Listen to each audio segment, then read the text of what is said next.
Oke teman-teman, selamat datang kembali. Nah, pada video kali ini gue akan sharing ke kalian mengenai materi JavaScript lagi. Jadi, video sebelumnya atau video terakhirnya ya gue buat playlist baru atau video baru terkait pembahasan TypeScript. Nah, itu baru satu video, jadi baru pembukaan ya. Nanti kedepannya ya gue akan ngebahas atau nge-sharing lagi terkait TypeScript lebih jauh lagi dan lebih dalam lagi. Nah, balik lagi kita ke materi JavaScript. Sebelumnya kita udah ngebahas terkait dengan tipe data primitif dan objek dan bagaimana alokasinya atau konsepnya di dalam memori. Kemudian bagaimana cara kita mengcopy objek kalau misalkan objeknya itu kondisinya adalah nested object. Nah, itu sudah kita uh, bahas dan sudah gua paparin penyebarannya ya, teman-teman bisa nonton di video-video sebelumnya. Nah, jadi di video kali ini yang bakalan gue bahas dan gue sharing ke kalian yaitu mengenai terkait dengan scoping dan engine parsing dan deklarasi variabel. Nah, jadi sebelum gue jelasin lebih jauh lagi ya, gue pengen tanya dulu mungkin yang teman-teman pernah ngalamin juga, apakah teman-teman ini pernah gitu ya ngabisin waktunya cukup lama buat debugging ya cuman buat nyari tahu nih kenapa variabel nilainya tiba-tiba berubah sendiri, padahal teman-teman ini yakin dan make sure kalau nggak ada kode yang berubah di area itu atau ada kode yang berubah di area tersebut. Ya, apakah variabelnya ini dia berubah secara otomatis ya? Ya mostly itu bisa terjadi karena variabelnya itu bukan dia berubah sendiri, melainkan ya bisa jadi karena masalah scoping. Nah, ini scoping ini cukup cukup penting buat diketahui, makanya sama video ini kedepannya ya gue akan sharing terkait dengan scoping. Nah, langsung aja kita ke contoh kodenya. Oke, misalkan di sini gue punya function namanya proses data. Nah, kemudian ini gue cek dulu kalau misalkan dia kondisinya true, maka gue nge-assign atau ngedeklarasi variabel i nilainya 42. Kemudian di sini gue konsol log variabel i tersebut. Dan di sini panggil functionnya. Nah, kalau teman-teman yang udah familiar dengan JavaScript ya tentu paham atau sudah tahu ya hasilnya seperti apa. Tapi buat teman-teman yang mungkin baru belajar JavaScript dan sebelumnya sudah sempat belajar bahasa lain ya, mungkin ada kesalahan dari tebakan teman-teman tersebut.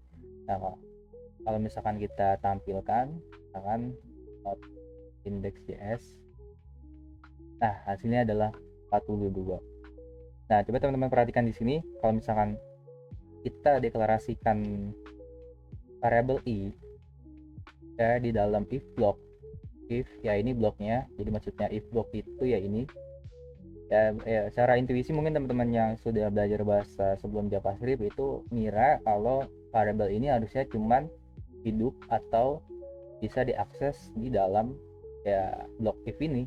Jadi kalau misalkan di luarnya dia tidak bisa terakses, yaitu make sense dan wajar. Nah, tetapi kalau di JavaScript case-nya ya ternyata kalau kita console log i-nya di luar if block itu ya dia masih bisa diakses. Nah, kenapa kok bisa ya?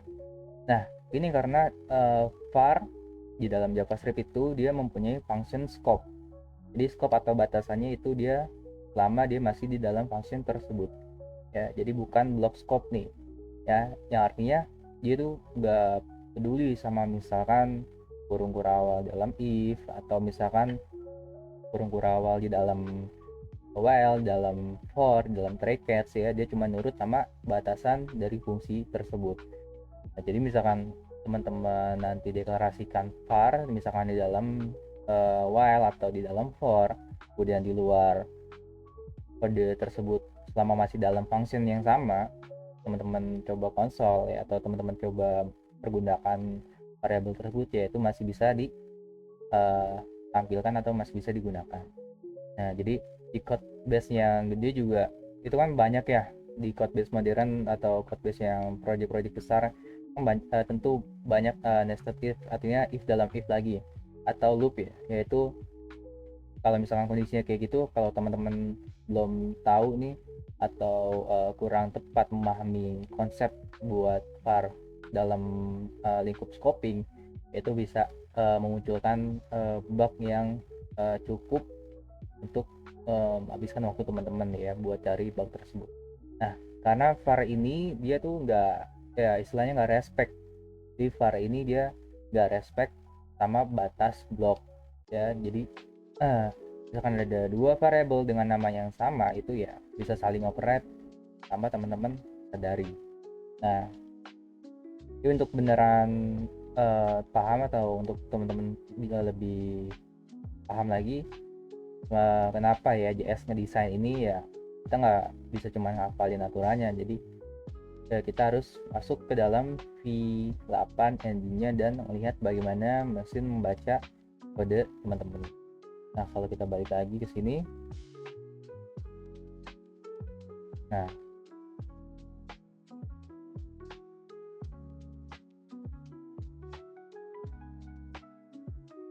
coba kalau misalkan kalian lihat ya, nah sebelum teman-teman kodenya dideklarasikan ya, jadi dari baris pertama itu JS engine-nya itu dia melakukan namanya return pass atau fase alokasi memori ya. Jadi kode-kodenya itu udah digambarin tuh fase alokasi memorinya, jadi mesin akan menyapu seluruh file teman-teman untuk cari deklarasi variabel. Nah, saat mesin ketemu kata kuncinya itu adalah var, nah dia langsung ngangkat variabel itu ke memori dan otomatis ngisi dengan nilai undefined. Jadi misalkan teman-teman ada kode var nih dalam kode teman-teman, kemudian ketika fase scanning memori dan mesin nge-scanning itu dan nemu kode var-nya itu ya, dia langsung ngangkat variabel itu ke memori dan otomatis ngisi dengan nilai undefined. Nah, proses pengangkatan ini yang disebut dengan hoisting. Nah, contohnya seperti apa? Contohnya gini. Kita balik lagi ke kodenya. Dengan ini kita hapus. Kita gini, kita console log X di baris pertama. Padahal kita belum deklarasikan apapun di baris sebelumnya, karena console log aja di define di baris pertama. Dan sini ada var X sama dengan 10. Nah, dan ketika hasilnya, nah dia nggak error ya, dia nggak error, mekanismenya dia tidak error, melainkan undefined. Nah, ini alasan kenapa kalau misalkan panggil variabel var sebelum dia dideklarasikan, programnya itu nggak crash. Jadi dia melainkan dia print undefined. Jadi mesin udah tahu nih ketika proses compile atau scanning tadi variabel itu ada, cuma nilainya memang belum di-assign. Jadi ketika dia scanning di baris pertama, dia ngeliat kode console log X-nya ini, dia udah tahu nih X-nya ini adalah var, tapi memang belum di-assign ya, dia baru ada di tahap yang kedua atau di baris yang kedua. Nah, makanya nilainya undefined. Nah, ini udah didesain oleh engine-nya seperti itu. Nah, masalahnya Parlik ini tadi bikin developer ya mungkin bisa merasa frustasi gitu. Makanya di IS6 itu ngenalin adanya let dan cons. Jadi let dan cons ini itu fitur yang baru ada di IS6 atau ECMAScript 6 ya. Jadi sebelumnya itu dia cuma ada var. Nah, var itu ya ini tadi karakteristiknya yang sudah kita bahas. Nah, dan selanjutnya pertanyaannya, apakah let sama cons itu di hoist juga, yang artinya ketika dia ditampilkan dulu walaupun dia belum dideklarasikan, itu dia nilainya diangkat juga atau kayak gimana ya? Jawabannya iya. Nah, tapi secara perlakuan nih sama engine-nya itu ya dia nggak sama ya kayak var. Nah, jadi secara perlakuan dia nggak sama kayak var untuk let dan cons seperti itu. Nah kalau kita balik lagi sini, nah kalau misalkan ya saat mesinnya itu ngelihat dari let ya atau cons gitu ya, jadi fase creation mesin tetap daftarin mereka ke memori. Jadi udah di scanning nih, oh ternyata ada let sama cons, ya tetap kedua itu didaftarin ke memori, tapi mesin atau engine-nya itu naruh mereka di area terlarang atau namanya TDZ, Temporal Dead Zone, yang artinya mereka nggak dikasih nilai undefined kayak var. Kalau var tadi kita diangkat dia memori variabelnya, yaitu dia dikasih nilai undefined walaupun dia belum dideklarasikan tapi sudah dipanggil. Kalau misalkan case-nya let atau cons, nah dia beda lagi nih, dia tidak dikasih nilai undefined ya, jadi secara perilakunya berbeda nih. Kita langsung saja ke kodenya lagi. Kalau misalkan sini kita ganti let,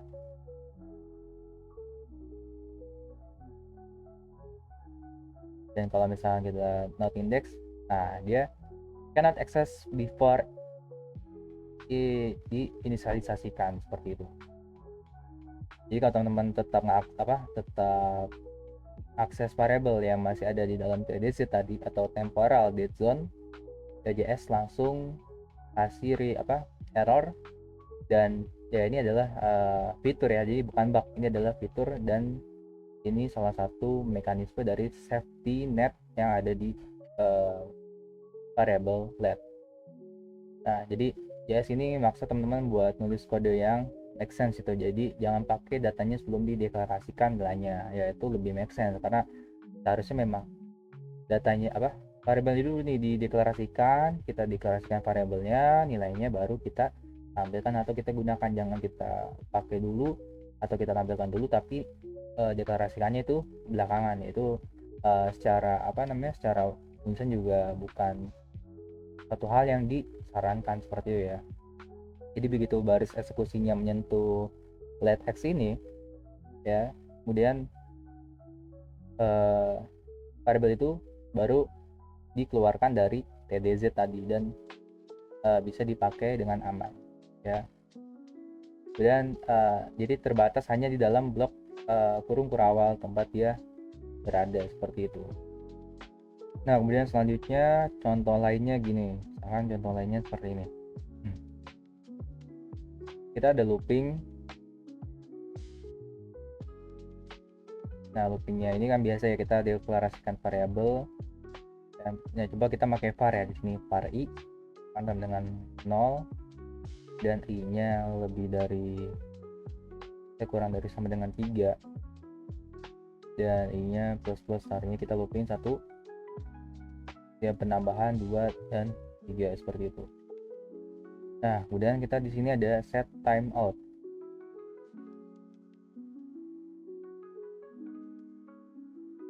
Nah kita konsol nilai i tersebut. Nah ini kita kasih durasinya adalah 1000 atau 1000 milisecond ya. Nah kemudian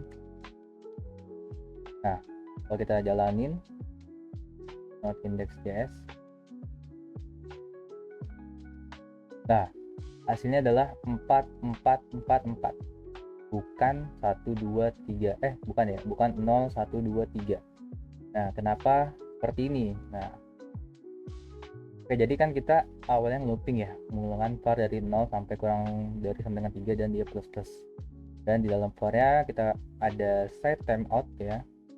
Jadi set timeout ini dia itu set timeout fungsi bawaan JavaScript ya, yang fungsinya atau penggunanya untuk menunda eksekusi kode. Nah kemudian cara kerjanya dia adalah asinkron atau ya cara antrian. Nah kan JS itu kan single thread ya, jadi dia cuma bisa ngelakuin satu hal dalam satu waktu ya. Ketika kita panggil set timeout, jadi JS itu nggak akan berhenti diem nunggu waktu buat dia nggak akan, dia nunggu waktu tunggu tersebut kelar gitu ya. Jadi JS serahin tugas itu mundur ke timer web API-nya yang ada di belakang layar, dan ini terkait set timeout. Kemudian kode berikutnya yang ada di bawah set timeout itu akan langsung dijalankan tanpa nunggu. Nah, setelah waktu tunggunya habis, baru fungsi dalam set timeout masuk ke callback antriannya. Nah, seperti itu buat mengenai masalah set timeout. Jadi, dan aturan event loopnya, jadi fungsi di dalam antrian ini dia tuh tadi nggak akan pernah dijalankan sebelum kode utamanya atau sinkronus selesai dieksekusi. Jadi meskipun nyetel waktunya 0 milidetik ya, misalnya gini 0 milidetik ya, jadi fungsinya tersebut tetap harus antri dan nunggu seluruh baris kode utama di luar set timeout selesai diproses ya. Kurang lebih seperti itu untuk pemahaman atau pengertian terkait set timeout-nya. Kemudian balik lagi, kalau dilihat dari kodenya ya secara logika visualnya ya, kalau kita looping dari dari 0 sampai 3 gitu ya, jadi setiap iterasi ya kita pasang set timeout dan dia ngeprint nilai dari nilai i nya tuh setelah 1 detik. Nah, kenapa pas dijalanin apa isi yang keluar di konsol gitu ya, itu kan tebakannya kan harus biasanya kan 0 1 2 3 ya, jadi pas kita run hasilnya aturan itu cara tebakan kita, tapi kenyataannya adalah 4 4 4 4, ada 4-nya ada 4 kali. Nah, kalau misalkan kita balik lagi ke sini ya, balik lagi konsepnya. Kalau misalkan aturannya tadi ya, balik lagi konsep var ini tadi. Nah, konsep var itu kan dia adalah function scope atau ya global kalau nggak ada function ya. Artinya selama looping ini berjalan ya JavaScript cuma bikin satu kotak memori di i. Nah, ini misalkan dia sedangkan var, masalah var nih ya, dia cuman bikin satu kotak memori untuk i-nya itu tadi yang loopingnya. Nah, di sisi lain set timeout itu ya jalannya kan asinkron, dia lempar ke web API nunggu 1 detik baru masuk ke antrian callbacknya. Jadi mesin JS nggak akan eksekusi konsol i-nya itu sampai looping utamanya selesai diputar seperti itu. Nah, saat looping saat looping berjalan gitu ya dari 0 1 2 3 dan akhirnya berhenti di angka 4 ya, ketiga timer tadi tuh baru mencoba cari tahu kalau misalkan nilai i nya ini sekarang berapa, dan ya karena mereka menuju ke satu alamat memori yang sama dan isi alamat itu sudah berubah jadi 4 ya, maka semuanya ngeprint 4. Jadi seperti itu kalau misalkan kita menggunakan var. Jadi kalau dia konsepnya dia, kalau kita menggunakan var karena dia function scope ya, atau global kalau misalkan dia ada dalam scope, dan artinya selama looping berjalan ya JS cuman dia bikin satu kotak memori. Nah, itu yang harus diingat. Jadi ketika proses looping berjalan, nah dia udah berhenti di angka yang terakhir nih, nah, karena menuju ke memori yang sama ya, jadi dia isinya ke alamat yang terakhir itu, alamat memorinya terakhir itu yang udah berubah menjadi 4. Nah, jadi seperti itu. Nah, kalau kita balik ke kodenya, nah terus gimana dengan cara best practice-nya nih? Kalau misalkan cara yang bad practice ya, atau cara yang tidak disarankan menggunakan var. Nah, kalau misalkan cara yang aman ya kita menggunakan LED di sini. Kita tinggal ganti var ke LED doang dan kita lihat hasilnya. Nah, dia sudah urut dari 0 1 2 3. Nah, jadi mekanisme atau penggunaan terkait dari variabel, kemudian mengetahui juga batasan scope-nya ya, teman-teman juga harus tahu apa batasannya dan bagaimana mekanismenya, karena itu juga dampaknya dia berbeda antara satu dengan yang lainnya seperti itu ya. Ada kesimpulannya kalau misalkan var itu dia function scope dan dia global scope, dan kalau LED atau cons dia itu block scope. Jadi pahamin ini karena konsekuensinya juga bakalan berbeda, dan tentu kalau misalkan salah penggunaan di kondisi yang mengharuskan pakai var atau LED ya, itu bakalan berakibat yang bisa menimbulkan bug ya. Nah, jadi kurang lebih pembahasan pada materi terkait dengan VAR, kemudian LED dan scoping ya, dan gimana engine behind the scene-nya dia ngeproses ya. Jadi itu yang sudah kita praktikan dan sudah gue sharing ke kalian di video kali ini. Ya intinya tahu kapan harus pakai VAR, tahu kapan harus pakai LED, tahu kapan harus pakai cons ya, agar cara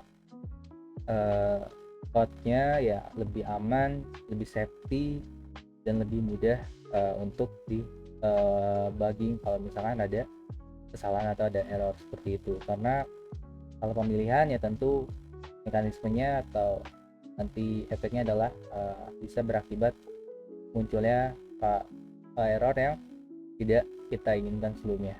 Nah, jadi untuk video kali ini itu aja yang bisa gue share ke kalian, dan video selanjutnya nanti kita bakalan bahas lagi terkait JS ataupun TS di masing-masing playlist JS atau TS. Oke, kurang lebih itu aja teman-teman. Oke, see you guys.